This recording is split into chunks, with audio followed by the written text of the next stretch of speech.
რა არის ყველაზე underrated SEO ტაქტიკები? რაც ძალიან მარტივია, რასაც შესაძლოა ბევრი არ იყენებს, რაც შეგვიძლია რომ გამოვიყენოთ და გავზარდოთ ჩვენი SEO შედეგები. ამ და სხვა სტრატეგიებს, რა თქმა უნდა, ჩვენთან ვიყენებთ სააგენტოში, ეს მხოლოდ ძალიან მცირე ნაწილია იმ ყველაფრის, რის მიხედვითაც მუშაობთ, თუმცა სიამოვნებით გაგიზიარებთ თქვენს ყველაზე მარტივ და ყველაზე underrated SEO ტაქტიკებს, რითაც შეგვიძლია რომ გავზარდოთ ორგანული ტრაფიკი. პირველ პოზიციაზე დავაყენებდი ძველი კონტენტის განახლებას. ძირითადად სტანდარტულ შემთხვევაში ვებსაიტზე დებენ რაღაც კონტენტს და შემდეგ დიდი ხნის განმავლობაში ეს კონტენტი დევს, ძველდება, არავინ არ ანახლებს მას და ერთის მხრივ Google-ს ხედავს, რომ ეს კონტენტი მოძველებულია, მეორეს მხრივ შესაძლოა, რომ უკვე რაღაცეები შეცვლილი იყოს იმ სფეროში, ამ ინდუსტრიაში, რის შესახებაც ეს კონტენტი წერია. მოკლედ, ვებსაიტების დიდ ნაწილზე დადებული კონტენტი, იდება და მორჩა. არ ნახლდება და საერთოდ არ აპდეიტდება, თუნდაც ცირედით მაინც. ძალიან მარტივია რეალურად არსებულ კონტენტზე მუშაობა და არსებული კონტენტის დააპდეიტება. შეგვიძლია არსებულ კონტენტს შეუცვალოთ მეტასათაურები, მეტააღწერები, შესაძლოა დავამატოთ პარაგრაფი ან გამოვაკლოთ, ან დავამატოთ რაიმე სურათი. მოკლედ, თუ არსებულ კონტენტს დავააპდეიტებთ რაღაც რეგულარობით, კარგი იქნება წელიწადში ერთხელ მაინც დავააპდეიტოთ არსებული კონტენტი, რადგან კონტენტი რეალურად არის ღირებულება, რომელიც ვებსაიტისთვის გვაქვს შექმნილი და წარმოიდგინეთ ამ ღირებულებას ტვერი ედებოდეს და არ გსურდეს მისი გაწმენდა და განახლება. ხოლო კონტენტის განახლებას Google უყურებს ძალიან პოზიტიურად. Google-ს უყვარს განახლებული კონტენტი, რადგან თუ მაგალითად დღეს ეძებთ თქვენ რაღაცის შესახებ სტატიას, 5 წლის წინანდელი პოსტი რო ამოგიგდოთ, სხვა ვარიანტები არ უნდა ჰქონდეს. თუ განახლებული არ გაქვთ, რა თქმა უნდა, ის 5 წლის წინანდელი პოსტი.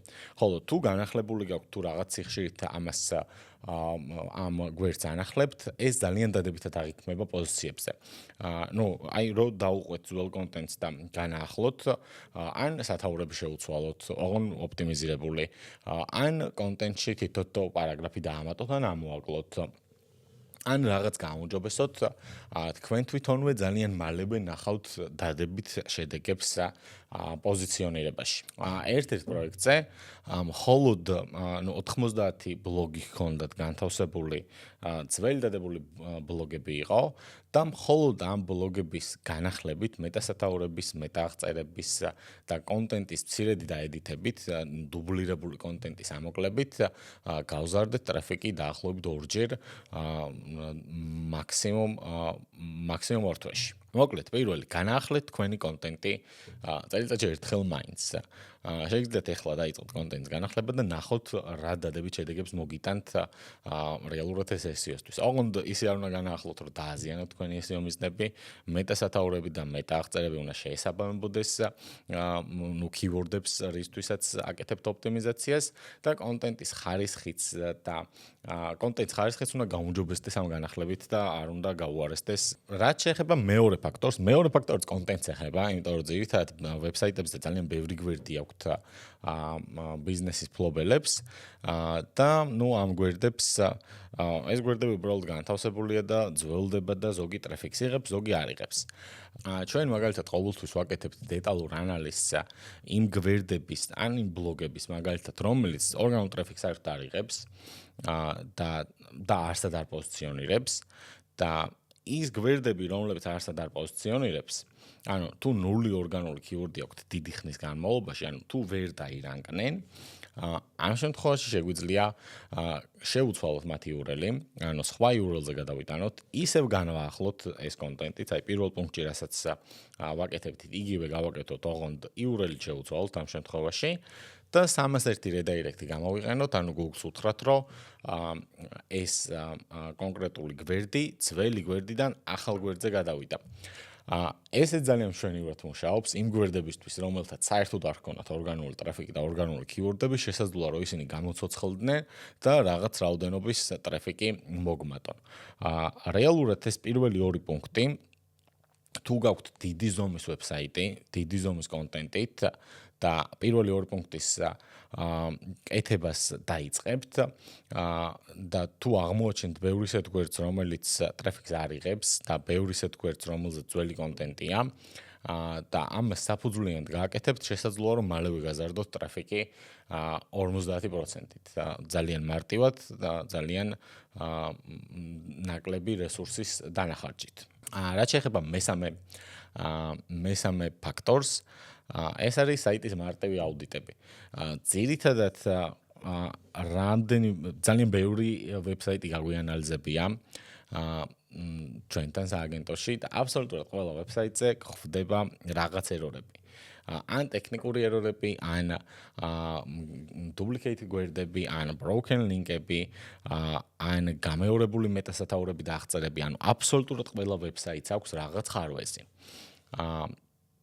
და იმისათვის, რომ ეს ხარვეზები ვიპოვოთ, უნდა გავაკეთოთ აუდიტი. ჩვენთან Thanks SEO-ში გთავაზობთ უფასო ვიდეო აუდიტს, სადაც 10 წუთიანი ვიდეოს ფორმატით მოგიყვებით პროექტის ამჟამინდელი SEO მდგომარეობის, კონკურენტების და პოტენციალის შესახებ, თუმცა ის აუდიტი, რომელიც თქვენ გჭირდებათ, რეალურად უფრო ღრმა აუდიტი, ანუ დეტალურად საჭიროა, რომ საიტის აბსოლუტურად ყველა გვერდი გაანალიზოს რომელიმე ხელსაწყომ და რა ადამიანმა, რა თქმა უნდა. ამისათვის ჩვენ ვიყენებთ Screaming Frogs და Ahrefs-ს და რომელიც დეტალურად ამოწმებს ვებსაიტის ყველა გვერდს და ამ ერორების, ამ აუდიტების შემდეგ შესაძლოა არა, ძირითადად ყოველთვის ვპოულობთ ერორებს. ყოველთვის პოულობთ გვერდებს, რომლებზეც ზის ლინკები, რომლებიც აღარ არსებობს. ყოველთვის პოულობთ გვერდებს, რომელთაც არ აქვთ გაწერილი მეტასათაურები და მეტააღწერები. ყოველთვის პოულობთ duplicate გვერდებს. ყოველთვის პოულობთ duplicate მეტააღწერებს და მეტასათაურებს. და რეალურად ამ ძირითადად საკმაოდ მარტივი, უბრალოდ მოცულობითი შეცდომებია ხოლმე ვებსაიტებზე დაშვებული. ამ შეცდომების გასწორებით თქვენ შეგიძლიათ რომ გაზარდოთ ორგანული ტრაფიკი. და აქაც რაღაც პროცენტულობით, ანუ საიტი რაც უფრო ჯანმრთელია, ასე რომ ვთქვათ Google-ისთვის, მით უფრო შესაძლებელია რომ პოზიციონირდეს სადღაც. ეს ერორები კიდე ყველას აქვს, ანუ ეს პოტენციალი რომ ეს გაასწოროთ და ვებსაიტმა ტრაფიკი მოიმატოს ყველას აქვს. და ამით ძალიან მარტივად შეგიძლიათ გაზარდოთ ძირითადად ტრაფიკი 5%-ით, 10%-ით, შესაძლოა 20%-იც კი გააჩნია ამ ერორების რაოდენობას, ამ ერორების მნიშვნელობას, ტიპს და ასე შემდეგ. ამიტომ ყოველთვის რაღაც პერიოდულობით ჩაატარეთ დეტალური აუდიტები, სადაც საიტის აბსოლუტურად ყველა გვერდს შეისწავლით და ნახავთ რაიმე შეცდომი ხო არ გაქვთ გაპარული SEO-s მხრივ. Screaming Frog-ი 500 გვერდამდე უფასოდ ამოწმებს, შეგიძლიათ რომ ეგ გამოიყენოთ, თუ უფრო დიდი ვებსაიტი გაქვთ, ამისთვის უმჯობესია რომ Screaming Frog-ი იყიდოთ. ან Ahrefs-ის ფასიანი ვერსია გამოიყენოთ. რაც შეეხება მეოთხე ფაქტორს, მეოთხე ფაქტორი არის long tail კომერციული ან ტრანზაქციული keyword-ების პოვნა და მათზე ზუსტი მიზნობრივი გვერდების აწყობა. რას გულისხმობს? keyword-ების ვიდეოში დეტალურად მაქვს ნასაუბრები keyword-ების ტიპების შესახებ და შეგიძლიათ რომ იხილოთ. long tail keyword-ები არის რამოდენიმე სიტყვისგან შემდგარი გრძელი keyword-ები. რა სხვაობაა short tail და long tail keyword-ებს შორის მაგალითად? long tail keyword-ებს რა თქმა უნდა უფრო ნაკლები ადამიანი ეძებს, მაგრამ უფრო მეტად აქვს სურვილი ძირითადად რომ რაღაც იყიდონ. და ეხლა რა სხვაობა მაგალითად long tail და short tail keyword-ებს შორის? Short tail ან ჩვეულებრივი keyword-ი შესაძლოა იყოს მაგალითად სათვალეები, რომელზეც იქნება ძალიან დიდი კონკურენცია, რომელზეც ყველა დიდი კომპანია ცდილობს რომ პოზიციონირდეს და რომელსაც საკმაოდ დიდი ძიება აქვს, მაგრამ long tail keyword-ი იქნებოდა სათვალეები, ყავისფერი სათვალეები ზაფხულისთვის 2025 წელს. ანუ ეს უკვე long tail keyword-ი, ან მომხმარებელმა 5 სიტყვა ჩაწერა, მაგრამ უფრო ზუსტად იცის რა უნდა ზაფხულის სათვალე, რომელიც არის ყავისფერი და უფრო მეტად არის მეტად არის პოტენციურად მყიდველი. ამიტომ თუ თქვენ ამ კონკრეტულად ამ keyword-ზე გააკეთებთ გვერდს, ანუ ყავისფერ სათვალეზე, ზაფხულის ყავისფერ სათვალეზე თუ ააწყობთ გვერდს, სავარაუდოდ ეს გვერდი არავის არ ექნება, არც ერთ კონკურენტს კონკრეტულად არ ექნება დამატებული ამ keyword-ზე ოპტიმიზირებული გვერდი. შესაძლოა რომ ნაკლები, რა თქმა უნდა, ნაკლები აქვს მსგავს keyword-ებს ყოველთვის ძიება ვიდრე მთავარ keyword-ებს და short tail keyword-ებს, ანუ სათვალეებს უფრო მეტი ადამიანი ეძებს ვიდრე ყავისფერ ზაფხულის სათვალეებს. მაგრამ უფრო ნაკლები კონკურენცია მსგავს keyword-ებზე, მომხმარებლები უფრო მეტად მყიდველი ტიპები არიან, რადგან თუ ეძებს რამოდენიმე სიტყვას და თუ კონკრეტულად იცის რა უნდა და თუ შენი პროდუქტს თავაზობ, უფრო მეტი შანსია რომ მან ტრანზაქცია განახორციელოს. პირველ რიგში უნდა იპოვოთ ეს keyword-ები და შემდეგ უნდა აწყოთ ზუსტად ამ keyword-ზე ოპტიმიზირებული გვერდები. შესაძლოა რომ ეს keyword-ი იყოს ძალიან ბევრი, ან ძალიან ცოტა, მაგრამ მათზე პოზიციონირება ძირითადად არის ბევრად უფრო მარტივი ვიდრე სხვა keyword-ებზე. იმიტომ რომ ამას ძირითადად სხვა არავინ არ აკეთებს, ან ვერ პოულობენ ამ keyword-ებს, ან მათზე ოპტიმიზირებულ გვერდებს არ აკეთებენ. ასევე მსგავსი პირდაპირ ამ keyword-ებზე ოპტიმიზირებული გვერდები როცა გექნებათ, უფრო მეტი მომხმარებელი, CTR უფრო მაღალი გექნებათ თვითონ საძიებო სისტემაშიც. ამ ტაქტიკასაც რა თქმა უნდა ჩვენთან ვიყენებთ და მსგავს keyword-ებზე, long tail, კომერციულ ან ტრანზაქციულ keyword-ებზე ვნადირობთ და მსგავსი keyword-ები ბიზნესს საკმაოდ დიდ მოგებას უგენერირებს ძირითადად თან საკმაოდ სწრაფად შეიძლება მასა შედეგის მიღება, ასე რომ რატომაც არა. რაც შეეხება მეხუთე ფაქტორს, რომელსაც ადრეც ბევრი იყენებდა, დღესაც იყენებენ ეს თუ ისე, რომლის ცუდად არასწორად გამოყენების შემთხვევაში შესაძლოა რომ უკვე შედეგები მიიღოთ, მაგრამ თუ სწორად გამოიყენებთ, საკმაოდ შედეგიანია. ეს არის 301 რედაირექტი თქვენი მსგავსი რომელიმე სხვა კომპანიიდან რომელიც დაიხურა.